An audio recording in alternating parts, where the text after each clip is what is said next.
los relatos sobre la resurrección. Buenos días, buenas tardes, buenas noches. Hoy tenemos un escenario bastante distinto del que hemos tenido otras veces. Hoy ya no estamos en la iglesia de San Pedro Poveda hablando en directo, sino que nos encontramos en la habitación de la residencia donde vivo, y desde aquí pues voy a grabar la clase que os llegará prácticamente como si estuvierais en vivo participando en ella. El relato, el relato de la clase de hoy la centramos sobre los relatos de la resurrección.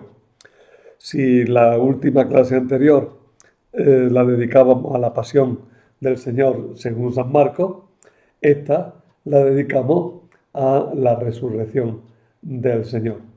Y luego después, la semana siguiente, retomamos la historia de Jesús, por donde iba. Empezaremos pues por la confesión de Pedro, seguiremos con Zaqueo, la llegada a Jerusalén, en fin, seguiremos nuestro itinerario.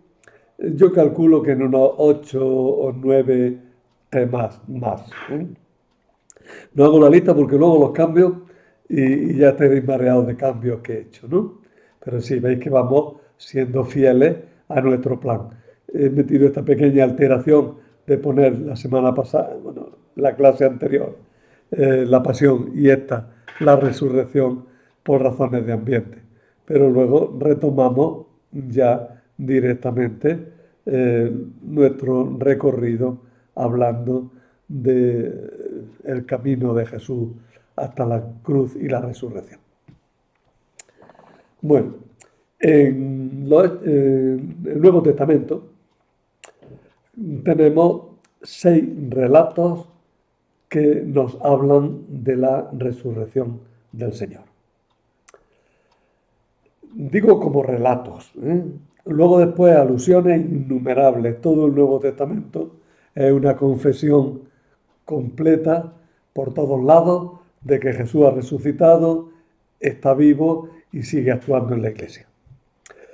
Pero en los 4 evangelios, ya centrándonos ahí, tenemos 6 relatos distintos que nos hablan de la resurrección del Señor. Esos 6 relatos son el relato de Marcos 16, 1, 8, el relato de Marcos 16, 9, 20, el relato de Mateo 28, el relato de Lucas 24, el relato de Juan 20 y el relato de Juan 21. Es decir, son 6 composiciones. Cada una de ellas contiene diversos elementos, como ahora iremos viendo, ¿eh? Pero tenemos esas 6 composiciones distintas. El relato de Marcos, con el que se cerraba el Evangelio, y el añadido, que llamamos el final largo de Marcos, el relato de San Mateo, el relato de San Lucas, y luego en Juan 2 relatos distintos, ¿eh? El bloque de Juan 20 y el bloque de Juan 21. Cada uno de estos relatos enfoca el anuncio de la resurrección desde un punto de vista y de una perspectiva completamente diferente. Si de todos los evangelios hemos podido decir que no son videos ni documentales en directo de la actividad de Jesús, de los relatos de la resurrección, tenemos que decirlo mucho más, porque se trata de una realidad mucho más profunda y mucho más trascendente de lo que a primera vista pueda parecer. Empiezo por el relato de Marcos 6, 16, 1, 8. El evangelista Marcos, que como sabéis parece que es el primero que escribió un evangelio, es siempre desconcertante. nos ha hecho llegar un relato brevísimo, fijaros, apenas 8 versículos, del que no sabemos muy bien qué pensar. Abarca un párrafo bien conocido que aquí, que lo quiero leer.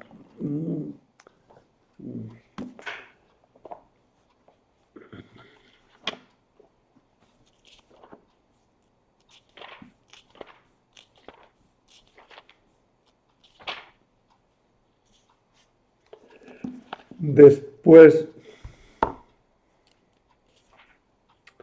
pasado el sábado, María la Magdalena y María la madre de Santiago y Salomé compraron perfume para ir a embalsamarlo. Y muy de mañana, el primer día de la semana, llegan al sepulcro salido ya el sol. Y se decían: ¿quién nos correrá la piedra de la entrada del sepulcro? Pero al mirar observan que estaba corrida la piedra y era muy grande. Y cuando entraron en el sepulcro, vieron a un joven sentado a la derecha, vestido con una túnica blanca, y se asustaron. Pero él les dijo: no os asustéis, buscáis a Jesús, el Nazareno, el crucificado. Despertó. No está aquí. Mirad, ahí está el sitio donde lo pusieron. Pero id a decir a sus discípulos y especialmente a Pedro: va delante de vosotros a Galilea.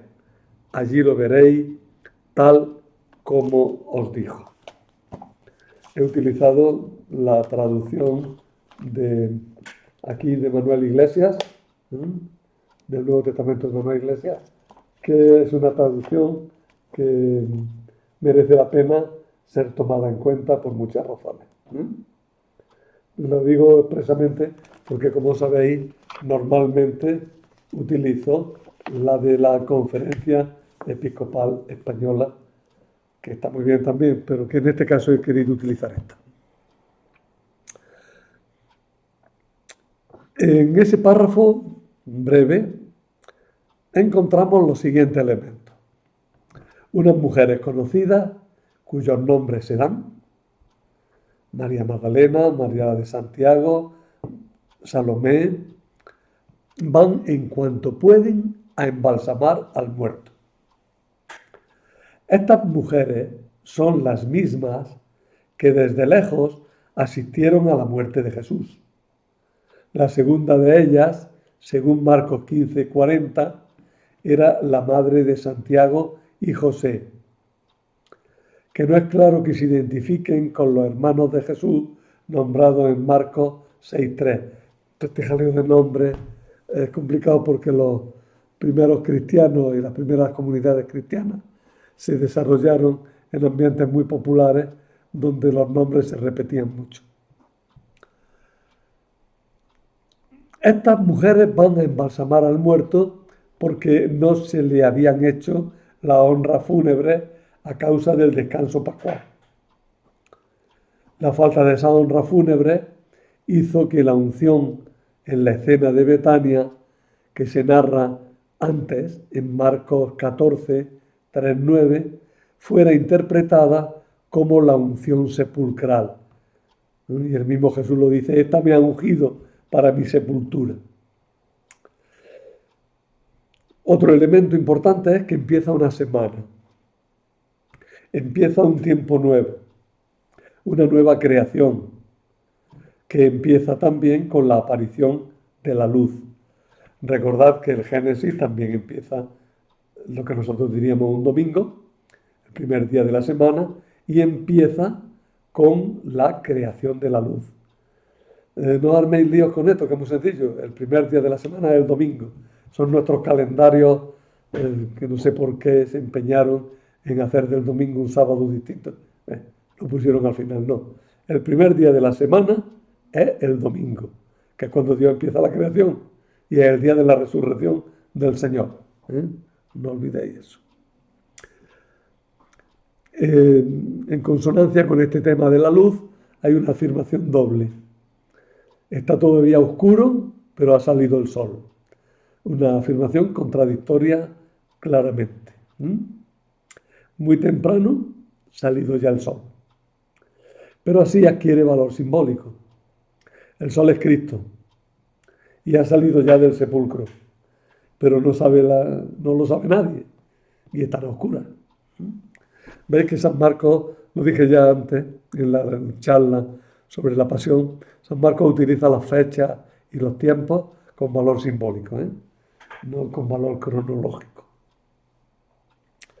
El sepulcro se suponía bien cerrado por una piedra muy pesada, pero eso no las arredra, aunque las inquieta. Sabemos, claro, la gran piedra es la muerte, que nadie puede remover. Pero la solución se da inopinadamente. La piedra estaba retirada.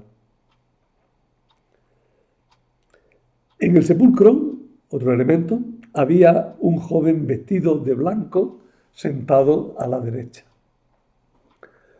Marcos no dice que sea un espíritu celeste, como lo interpretarán luego los otros evangelistas. Este joven está en paralelo con el que contempló el apresamiento de Jesús en el huerto. ¿Recordáis que había un joven también vestido con una sábana? Pero ese joven y este joven, de alguna manera, indican a Cristo. Este joven anuncia que Jesús ha resucitado. Parece ser Jesús resucitado mismo que afirma que ya no está muerto. Buscáis al muerto, pues no está aquí. Aquí está el vivo. Este joven da encargo de que comuniquen a Pedro y a los discípulos que verán a Jesús en Galilea. Galilea es también el mundo, Veremos a Jesús resucitado en el mundo, en la vida, en las circunstancias de todos los días. Las mujeres se comportan como quien ha tenido una visión divina. Tienen temor y de primera no hablan a nadie. Las mujeres, con el temor de haber contemplado una aparición divina, sin atreverse siquiera a hablar, cierran abruptamente el Evangelio de Marcos. Y esto desconcertó a los lectores ya desde el principio. Este desconcierto trajo consigo el que se compusieran unos finales para el Evangelio de Marcos. Los copistas, los editores del Evangelio, querían cerrarlo bien, cerrarlo de una forma que pareciera más inteligible. Por eso se compusieron varios finales. Para completar el Evangelio, pues creían que estaba inconcluso por accidente. Algunos de estos finales se han conservado en la tradición, pero en definitiva, quedó este relato que se reconoce como canónico y que resume de forma bastante coherente con la mentalidad de Marcos y con notables variantes respecto a las otras narraciones, las apariciones narradas por los otros evangelistas. Insiste especialmente en que la fe no es solo fruto de la instrucción y que el resucitado nos envía a continuar su tarea con fe y con confianza. El relato simplemente dice lo que sigue.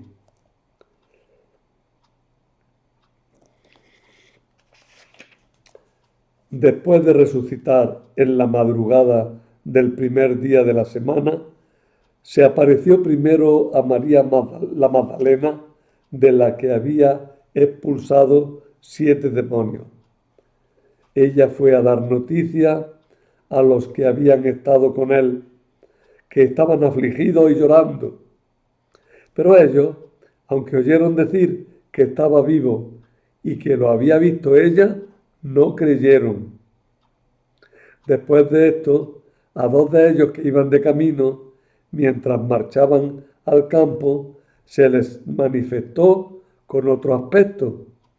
También ellos fueron dar la noticia a los demás, pero ni a ellos los creyeron.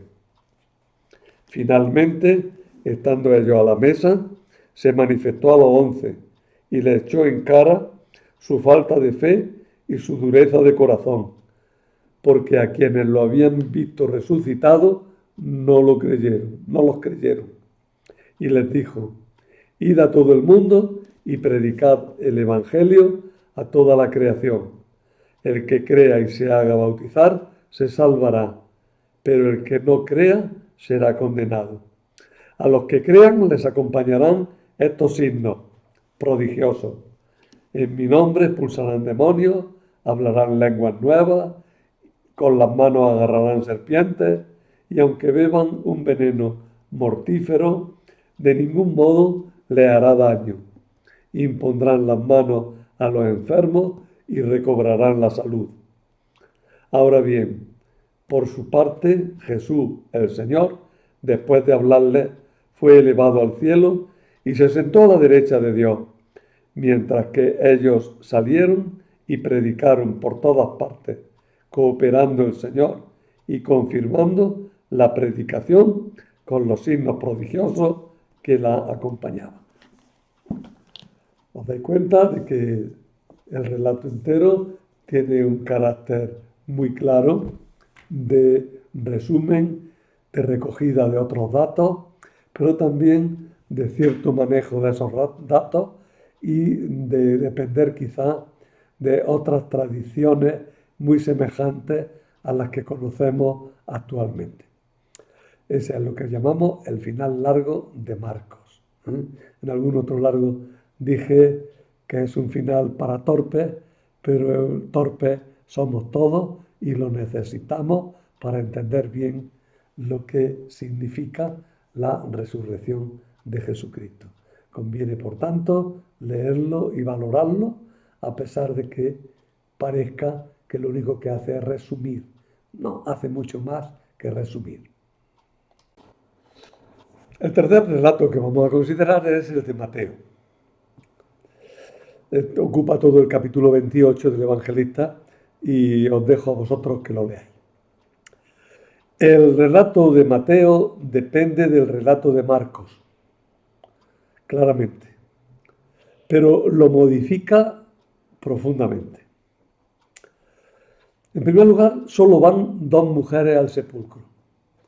No hacen falta más para dar testimonio, aunque ese testimonio de mujeres no valga para quien no crea. Las mujeres no podían ser testigos en los juicios. Segundo, unos guardias vigilan para que no roben el cuerpo. O sea, queda claro que nadie ha robado el cuerpo del Señor. El joven es designado expresamente como ángel. Hay una clara aparición de Jesús posterior a las mujeres, para que lleven a los discípulos el encargo de ir a Galilea. Como sucedió al morir Jesús, se producen señales de que empieza un mundo nuevo. Ángeles que se aparecen, un terremoto. Las mujeres tienen miedo porque se dan cuenta de que han visto a Dios. Su miedo muestra que Jesús es Dios y hombre verdadero. Pero también aparece un tema nuevo. Se llenan de alegría y cuentan lo que han visto. Jesús, en un monte de Galilea, como nuevo Moisés, reúne a los discípulos y los envía a predicar por el mundo entero, prometiéndoles su asistencia. Ir a Galilea, por tanto, es ir al mundo entero a repetir la experiencia de Jesús. Veamos un poquillo. Mateo parece que había comprendido muy bien el final abrupto del Evangelio según San Marcos, pero se daba cuenta de que mucha gente no lo iba a entender. Por eso hace explícito lo que en Marcos estaba envuelto en el misterio y añade algunos temas que le son especialmente queridos a Mateo. El primer tema es el más llamativo, la historia de los guardias. Mateo escribe en clara polémica con las autoridades judías. Los judíos habían difundido la teoría del robo del cuerpo de Jesús. Los cristianos, para contrarrestarla, difunden la historia de los guardias. Es como decirle a los judíos: si vosotros sabéis que lo hemos robado, es porque teníais allí quien lo viera. Y si lo vio, ¿por qué nos dejó hacer? El segundo tema es que al acabar el Evangelio, como al empezar, Jesús está en un monte santo, como Moisés. Pero Jesús es más que Moisés. Es Dios mismo que da la buena nueva, que da la nueva ley y envía a los discípulos a continuar su tarea. Por tanto, el Evangelio de Mateo, el relato de la resurrección en Mateo, se caracteriza por esta aparición definitiva de Jesús en Galilea, que estaba insinuada en Marcos, pero en Marcos no estaba desarrollada. Y se caracteriza también por la historia de los guardias, que es la que luego en la iconografía aparece más abundantemente. Si tú pones que en cualquier base de datos de imágenes que te ponga la resurrección del Señor, veréis como la mayoría de los cuadros, la inmensa mayoría de los cuadros o grabados que te presenta, tienen como tema los guardias junto al sepulcro, que es un tema típico de Mateo.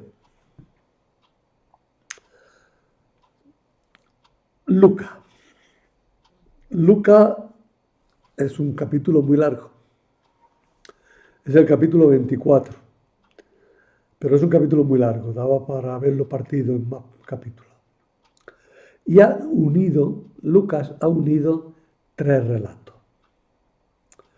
Una historia del sepulcro, el viaje de ida y vuelta de 2 discípulos a Emaús y la aparición del Señor en Jerusalén, en el cenáculo, a todos los apóstoles reunidos.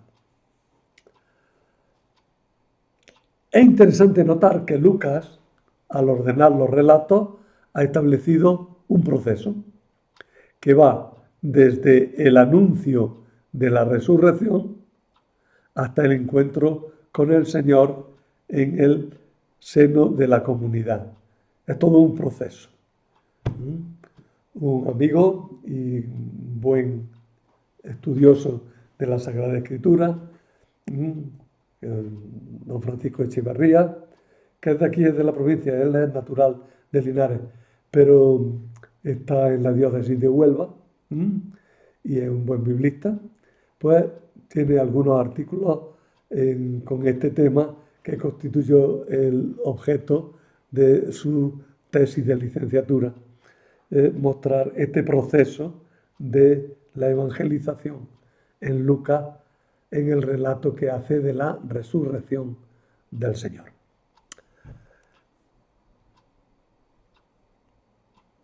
Por tanto, es un relato, un proceso que va desde el anuncio de la resurrección hasta el encuentro con el Señor en el seno de la comunidad, pasando por un tiempo dedicado a comprender los hechos y a partir de la Escritura. son los tres momentos de la evangelización: anuncio, catecumenado, iniciación cristiana. Bueno, aquí ya entramos en un terreno de catequética que puede valerse de este relato como justificación de su periodización del proceso catequético. Pero ahí ya no saldríamos del relato propiamente dicho. Destaquemos algunas características muy importantes del relato de Lucas. En primer lugar, solo coincide con los demás en la aparición a las mujeres, pero no nombra a las mujeres hasta el final del relato. Otra característica muy importante es que, como el relato de Juan 20,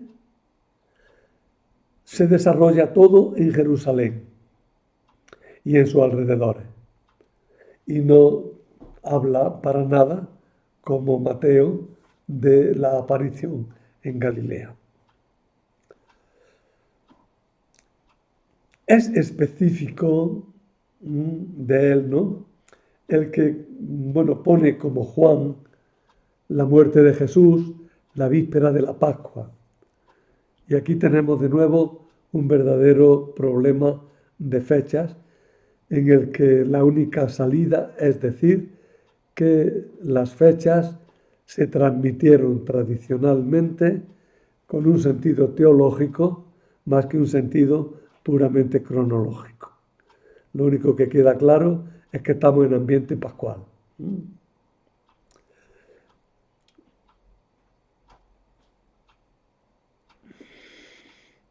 Es específica de Lucas la presentación de Jesús como nuevo Elías. Por eso es el único evangelista que narra la ascensión del Señor. Pues Marcos también lo pone, sí, el final largo de Marcos también. Pero ya hemos dicho que el final largo de Marcos es un resumen del resto de las tradiciones y por tanto incluye esta tradición de Lucas. Otro punto de interés en la obra de Lucas, más difuso, pero a mí me parece que importante, es el de presentar a Jesús como sacerdote que da la bendición al pueblo. Si al principio del Evangelio Zacarías, o sea, el Antiguo Testamento, el padre de Juan Bautista, no pudo dar la bendición en el templo por no creer el anuncio del ángel, ahora Jesús, fuera del templo, superado ya el templo, superado el Antiguo Testamento, da la bendición sacerdotal definitiva a los que creen en él desde el monte de los olivos antes de subir al cielo. La obsesión por mostrar que son las escrituras las que nos llevan a comprender la obra y la persona de Jesús hace que en la primera aparición sean los dos varones de la transfiguración, Moisés y Elías, los que como resumen de toda la Sagrada Escritura dan la buena noticia. Todo el relato, aquí lo he dicho ya, pero porque parece que no ha quedado claro, todo el relato de los dos de Emaús está dirigido a que contemplemos cómo no basta con saber los detalles de la resurrección, los relatos de la resurrección, para encontrarse con Jesús, sino que hace falta fe, una fe a la que se llega por la lectura de la Sagrada Escritura en el Espíritu. Jesús explica a los apóstoles, a aquellos dos de Emaús, les explica la Sagrada Escritura y así ellos notan que arde su corazón y lo reconocen al partir el pan. El relato tiene una tercera parte, que también quiero insistir en ella, y es cómo los de Emaús vuelven a la comunidad. Se habían ido de la comunidad, pero vuelven a la comunidad. Y es en la comunidad donde tendrán la experiencia definitiva del encuentro con Jesús resucitado. Es en la comunidad, en el cenáculo, donde escucharán, es verdad que Jesús ha resucitado y se ha aparecido a Simón.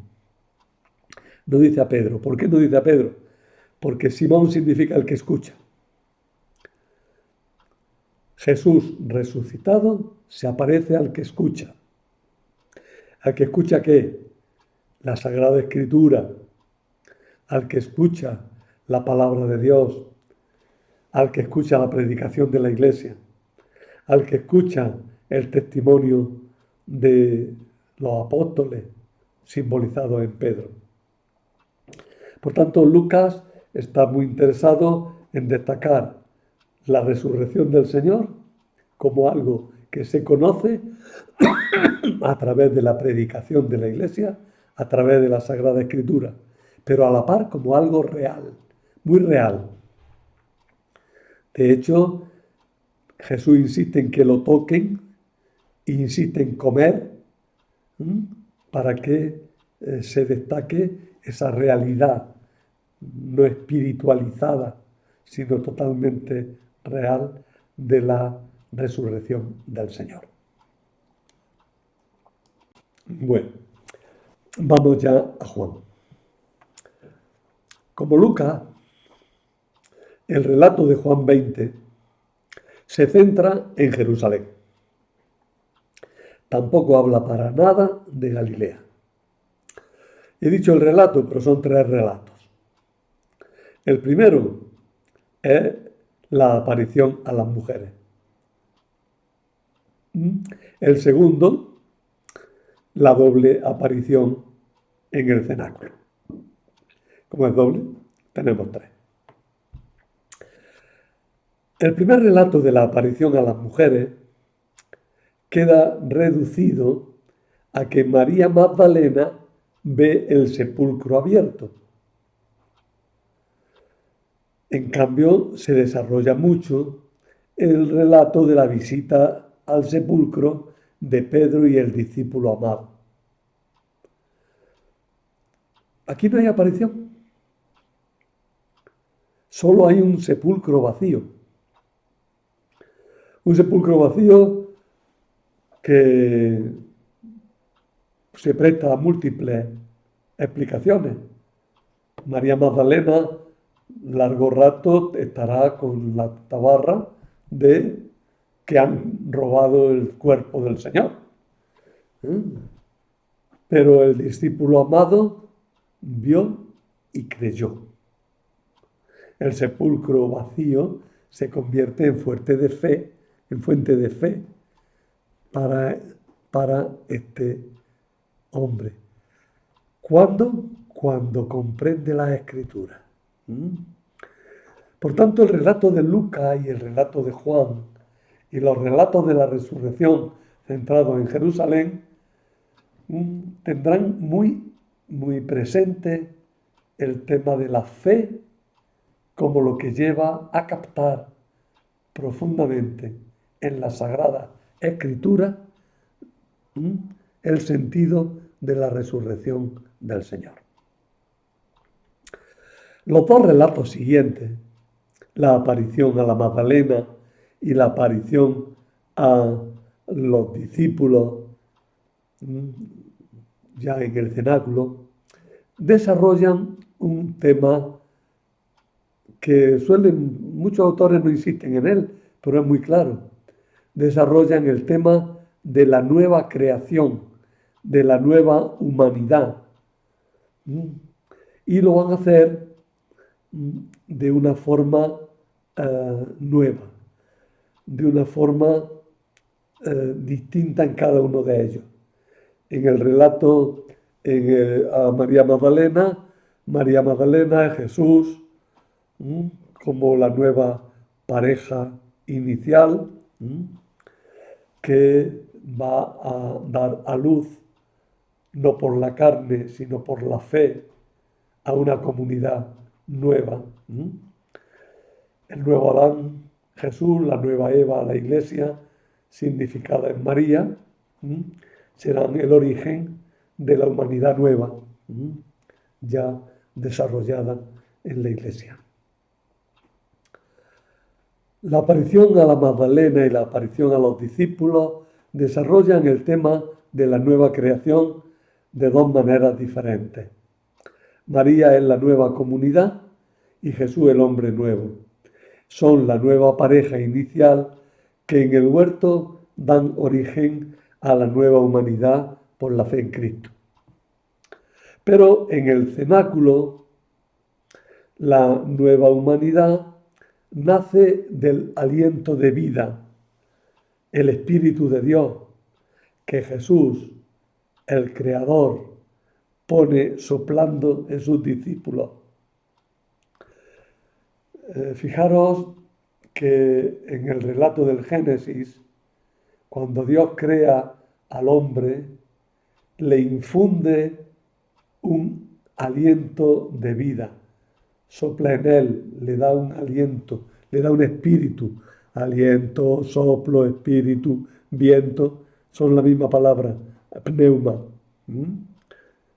o en hebreo ruach, el espíritu, el neuma, el viento interior, que es la vida.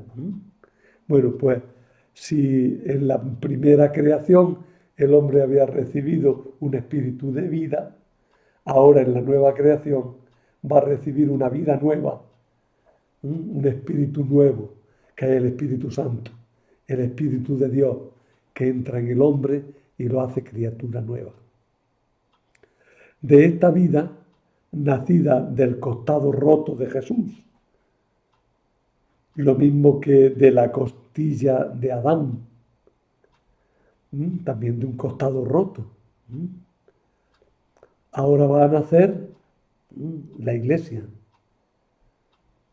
va a nacer la nueva comunidad que recibe el perdón y el poder de perdonar. Recibid el perdón de los pecados. A quienes les perdonéis los pecados, les serán perdonados. A este perdón y a esta nueva vida no se llega por la mera visión física del resucitado, sino por la fe en la palabra de los testigos de la resurrección. Por eso Jesús dirá: dichosos los que crean sin haber visto. Y esa es la última frase del Señor en el Evangelio de Juan. Una bienaventuranza para nosotros que creemos en Él por el testimonio de los que creyeron en los que lo vieron. Es una cadena que viene desde el principio y que llega hasta nosotros. La Iglesia, que es apostólica, nos transmite la fe. Y si nosotros con fe aceptamos esa fe de la Iglesia, entonces dichosos porque vemos, porque creemos sin ver, pero descubrimos a Jesús realmente presente entre nosotros. Todo acaba con la confesión de la divinidad de Jesús que hace Tomás: Señor mío y Dios mío. En muchos sitios hay costumbre de decir esto en la consagración de la misa: Señor mío y Dios mío. La gente del pueblo, como acto de fe ante la presencia de Cristo en la Eucaristía, repiten esta frase: Señor mío y Dios mío. Podemos hacerlo desde nuestro corazón. Y esa palabra, Señor mío y Dios mío, hace inclusión con lo que se decía justo al principio del Evangelio. La palabra era Dios. esa palabra que era Dios es reconocida como Dios al final del Evangelio por Tomás, que dice, Señor mío y Dios mío. Luego tenemos ya por fin el capítulo 21 de Juan, que es un añadido o apéndice que se incorporó pronto. Muchos autores dicen que es obra del mismo autor del resto del Evangelio, que lo encontró y dijo, uy, encontró esta tradición y la quiso incorporar a su Evangelio, porque merecía la pena que no se perdiera esta tradición. Desde luego el trozo es bellísimo y además es muy concorde con todo el espíritu del Evangelio de Juan. El capítulo 21 de Juan es un añadido o apéndice que se incorporó pronto, tal vez por el último redactor, al Evangelio de Juan. Tiene dos relatos separados por algunas precisiones y frases que facilitan la unión entre ambos. El primer relato nos habla de una pesca milagrosa que los discípulos realizan en Galilea. Por tanto, este relato pertenece a la tradición de Galilea y enlaza con el relato de Mateo y Marcos, mientras que el capítulo 20 enlazaba con la tradición de Jerusalén, propia de Lucas. Bueno, pues este relato nos habla de una pesca milagrosa que los discípulos realizan en Galilea cuando siguen las directrices del Señor Jesús. No basta estar en Galilea pescando, sino que... He tenido que coger el teléfono, perdona. Reengancho con otra vez con lo que estábamos hablando. Estábamos diciendo que el primero de los relatos del capítulo 21 de San Juan nos habla de una pesca milagrosa que los discípulos realizan en Galilea cuando siguen las directrices de Jesús. Y eso nos recuerda que no basta estar en Galilea ni basta con estar pescando, que hay que hacerlo al modo de Jesús. Solo así podremos encontrarnos con el resucitado. Los apóstoles que han realizado la pesca milagrosa, es una alusión a la evangelización, es claro, pues se acercan a Jesús, que le ofrece pan y un pez asado. El pan y el pez asado son lo mismo, es Jesús. Jesús mismo que se da en la Eucaristía. El segundo relato es la misión de Pedro, que se hace partiendo de la triple confesión de su amor a Jesús. Jesús toma aparte a Pedro y le pregunta por 3 veces que si lo ama. Pedro contesta que sí, y la consecuencia es que les dice Jesús que si lo ama de verdad, tiene que apacentar a sus corderos y a sus ovejas, es decir, a su comunidad, a su iglesia.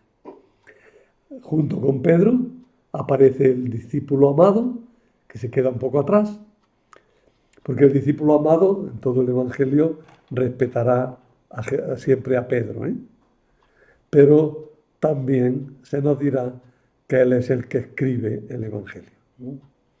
Y con eso pues se concluye este relato.